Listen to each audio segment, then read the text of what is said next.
So before this video starts, I just wanted to apologize for how late it came out. The footage came out more damaged than any other footage my camera has ever given me before. And since last week, like around Friday, I have been working to try to repair it. And my computer runs on 4 total gigs of RAM. Anyone who knows anything about Adobe programs will understand the hell I've been through. The footage is repaired as much as physically possible, and with the content of the video, it wasn't something that I could refilm with better lighting, which I think is the reason why it's so damaged, or a different device like my phone, which doesn't care about lighting so much. So, yeah, it's grainy and it looks very strange, but it is what I could salvage, essentially, out of this unreproducible situation.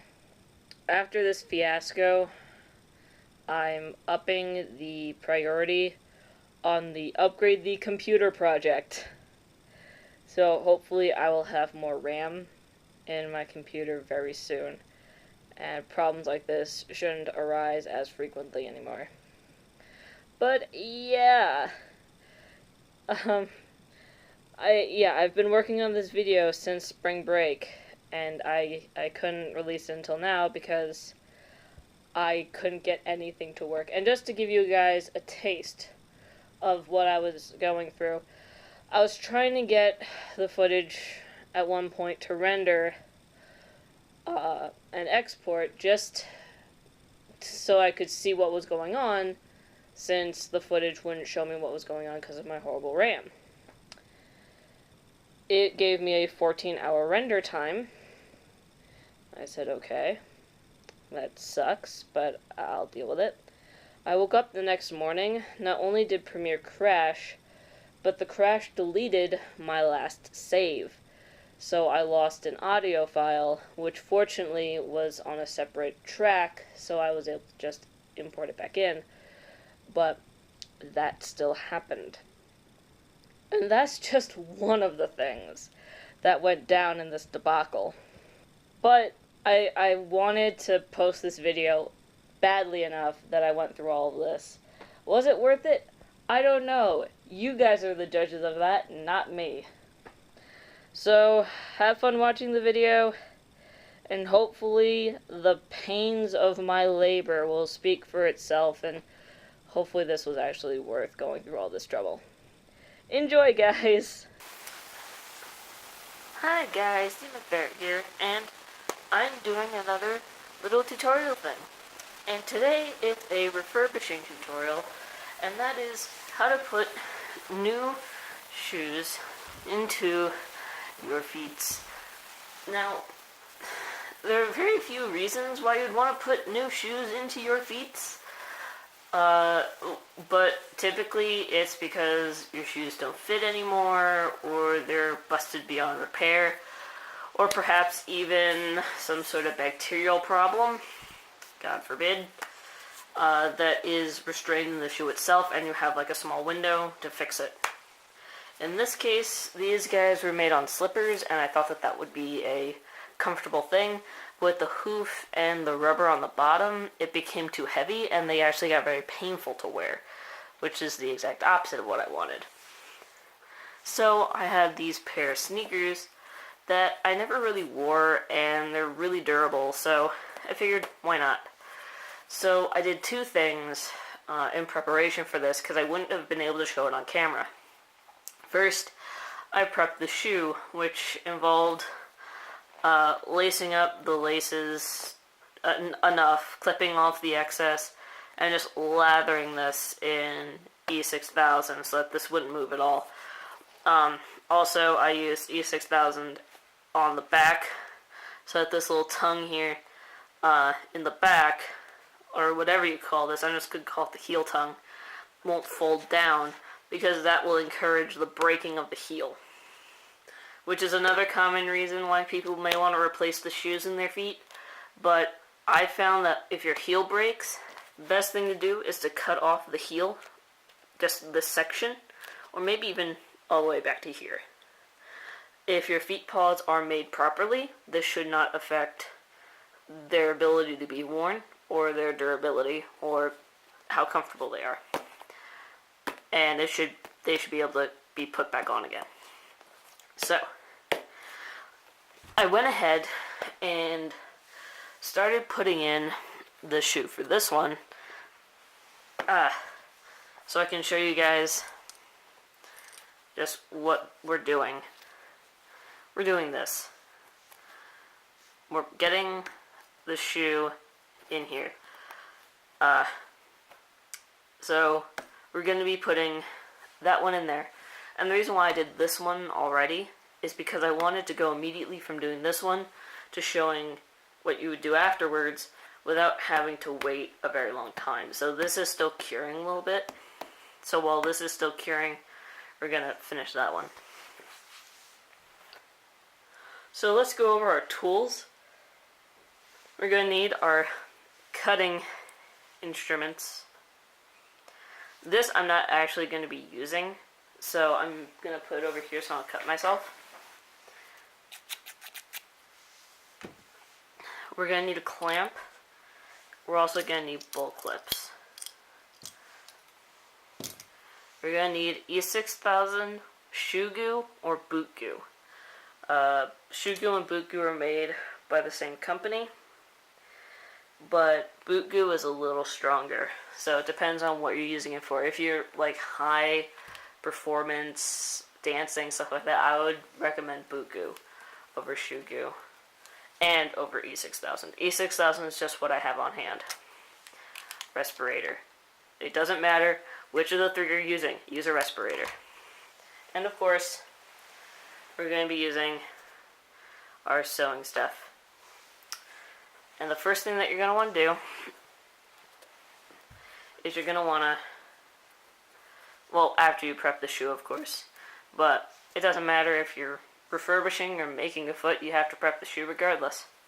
You're going to want to cut a big hole, a slit from the top to the bottom out of your foot so that you can pull the old shoe or slipper or whatever it is out. And if you have to use heat or a solvent to get it out, depending on how it was adhered in the first place, if you cannot use brute force, please use whatever safety precautions you need to use, whether it be a respirator, gloves, if you have to use a hair dryer because it's hot glue that was used, just be safe. Because different glues will require different things. And if you don't want to use heat for hot glue, 91% alcohol or any high percent alcohol, anything above 70%, it won't dissolve hot glue, but it will dislodge it. It's a trick that someone figured out to get hot glue drips off of fur and fleece when you're working, and it'll work for this as well. So, first thing you're going to want to do is we're going to want to get all this fur out of the way, because unlike hot glue, E6000 cannot be removed with alcohol, so we just have to avoid getting it on the fur in the first place. So we're going to want to clip all this back.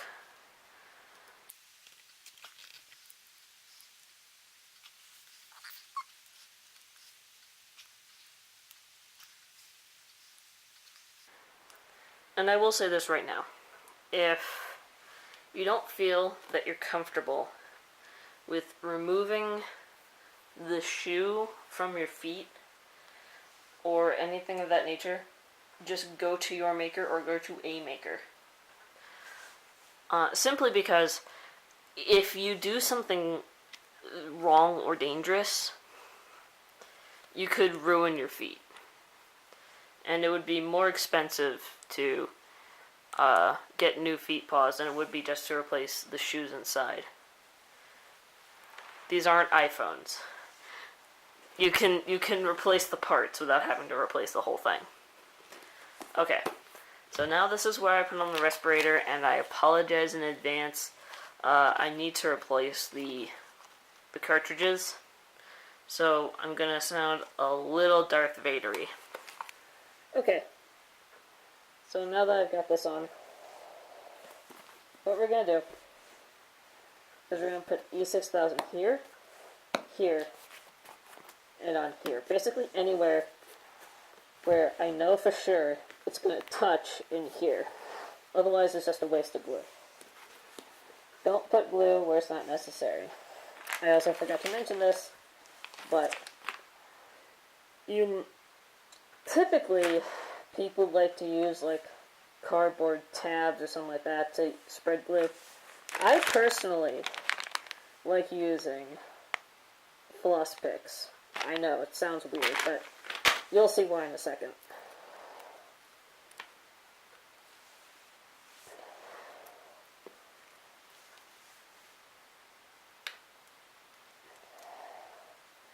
As you can see, I am using quite a bit of a generous amount, but that's because of what I'm going to be subjecting these to.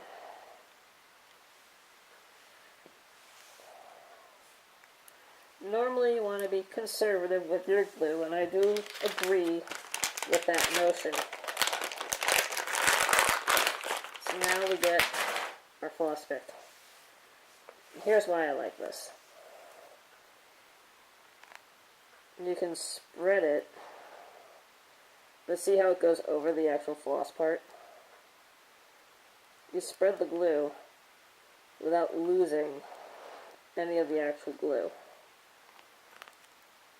It doesn't look as pretty, but you're gluing something. Why should it look pretty?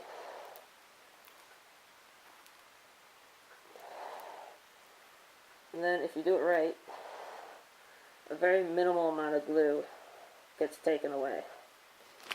Unlike the cardboard tabs, where you could get large amounts of glue removed, which is no bueno. Also, as a note, it seems obvious to me, but it may not be for everyone. Before you go doing this with either the shoes or the Feetpaws, you want to wash both of them. And both of these were washed in soap and water, or detergent and water. Detergent, soap. It seems obvious to me, but some may not find it obvious or may not think about it. So now that glue's on there, I need to put glue on the toe, and that's actually more difficult than you think, because it starts getting everywhere.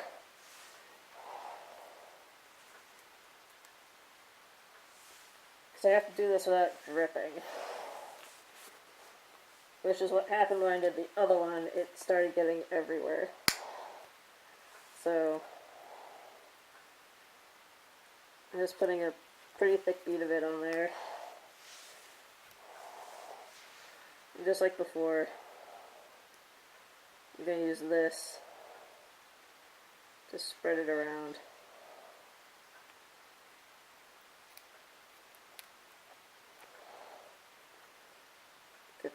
Get the rest off. Okay. Much better this time. Much cleaner. So now that we've got all that, we're going to pull up on this. We don't want to touch any of the fur. But at the same time, we want to keep this out of the way so that this doesn't fold underneath. So this is kind of like a puzzle.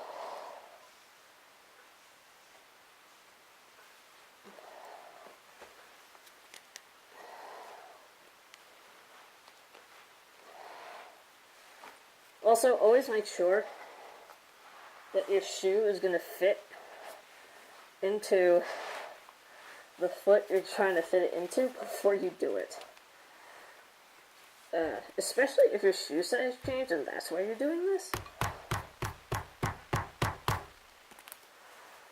Because if you're not sure it's going to fit, you just go ahead and do it anyway. You just ripped open your Feetpaws for no reason. Congratulations. Alright. So now that that's solidly in there, and it's not going anywhere, what we're going to do is we got to attach this to this foam part at the bottom to make sure that this heel stays put. See, it's raised up right now. We don't want that. So what I'm going to do,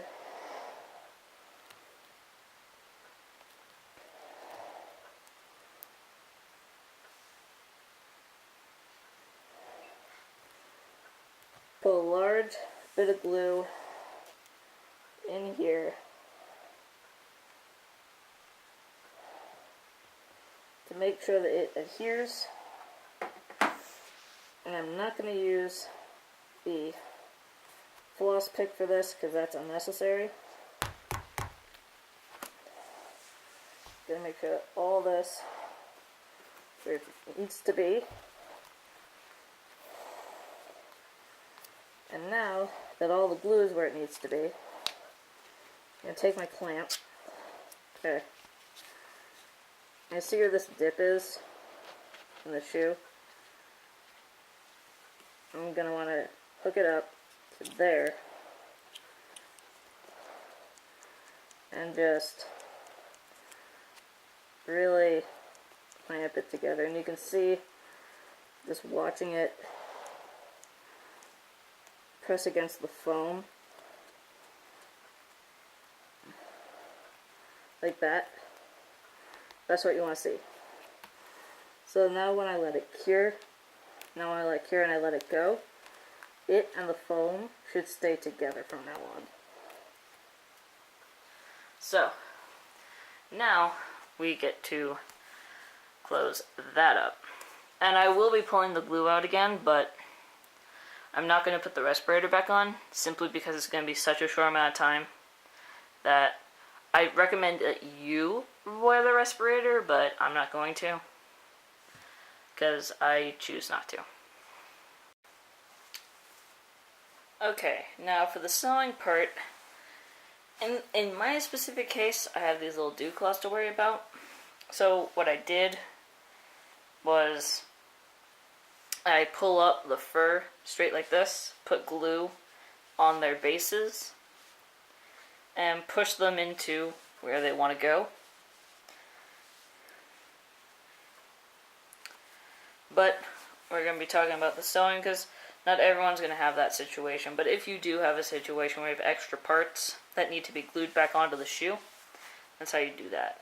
So what I'm going to be doing is a ladder stitch. And a ladder stitch is a stitch where you crisscross loosely and then pull it tight. This stitch can be very complicated and have a lot of problems. And hopefully we're not going to run into any, because it sucks.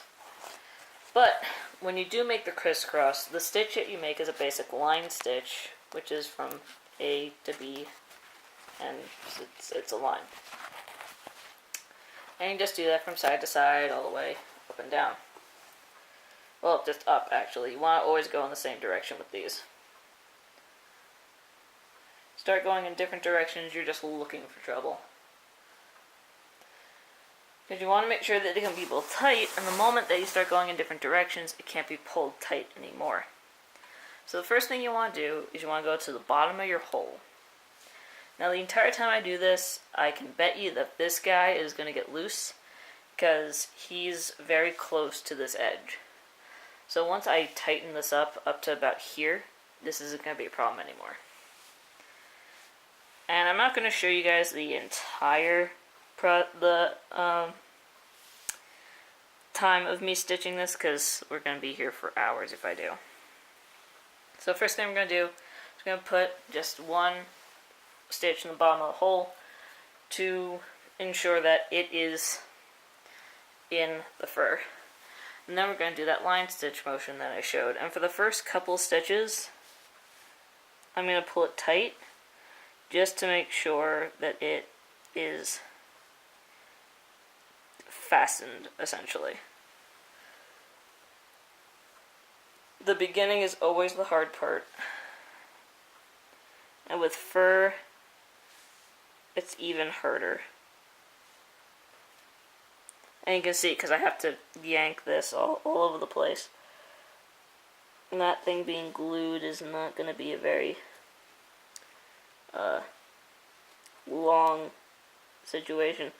I might have to put more glue on it once I'm there.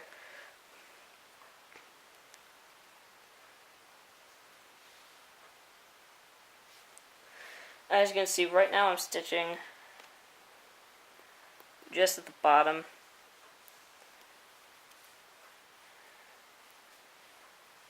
And I'm stitching on the inside. That was just for the first stitch. Now, ladder stitching it can be used as an inside stitch or an outside stitch. The reason why I'm alternating a little bit right now is due to the fact that I want this to be secure right here at the bottom, because the heel of the shoe is right here and all that. So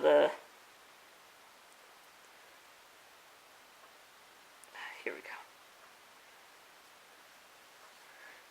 The anchor point, the knot stitch, that's going to be on the inside. And then the main stitches are going to be on the outside, and yada yada.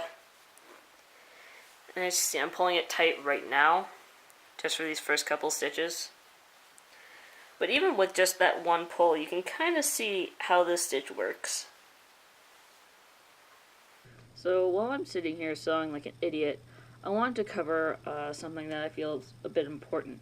So in this video, I've been using a lot of E6000, which some people get a little concerned about because it's a glue with fumes. And a lot of people like to put out there that fumed glues are bad. Fumed glues are bad, especially with fursuits. But especially when fursuit makers talked about fumed glues are bad, we mean with fursuit heads, which is where we see it most commonly misused. Other than that, fumed glues, which is basically your super glues, your contact cements, your spray glues, all this, they are used properly and for good reason. In this case, if I used hot glue to put the shoe into the foot, eventually that hot glue is going to give. Whether it be from water, dirt that soaks in, whatever, I don't care. Something is going to get in there and it's going to pry the glue apart. And it's not going to be good. Kanadi's original feet actually fell apart because they're hot glued together. Or at least the rubber was hot glued on. And that was bad. So the stronger glues are better. Now, frankly, feet shouldn't be anywhere near your face. So when it comes to feet, hands, stuff like this, we don't get concerned as much because it's the heat and the sweat and the sauna that you basically make yourself into when you wear a suit that makes the fumes dangerous. The only time where we make an exception for fumed glues is when it's a resin base and you need to put in the hinges because hot glue just doesn't cut it. But that's like one of the only exceptions that I know of, at least. Other than that, you typically will only use fumed glues on things like, teeth, noses, things that are external or very on the outside and nowhere near you, And many recommend doing that because otherwise the teeth or the nose might fall off if someone boops you too hard or you take a fall or something like that. But, with feet, hands, stuff like that, these shouldn't be near your face. You shouldn't be just huffing these for no reason. Unless you're into that, but if that's the case, then the maker is not liable for your personal preference. I mean, you do you. I'm not going to judge, but the maker is not liable for your personal preference. And unless they explicitly say, yes, if you're into this thing, I make things that accommodate for this thing that you are into. You cannot make that assumption. 100% your personal business, your risk that you are taking. I don't recommend it. Just throwing that out there. I just don't. But that's me. Some people are just going to be like, you know what? I want to do it. I'm going to do it. That's good for you, I guess. I went on a little bit of a tangent here. But I just want to put out there that everything I'm using may not be non-toxic, but it's safe as long as you use it properly and use the proper safety equipment. So your ventilators, your gloves, anything that you need, use it. So sorry for the tangent, and let's just get back to me sewing like an idiot. You also want to be careful when you're doing this with fur, because chances are you lose your needle in this thing. Okay, so now that I made a few stitches, I'm going to wrap this around my hand a couple times, and just pull everything I have, because that did not do jack. Or did it? Oh, actually that did. There we go. There it is.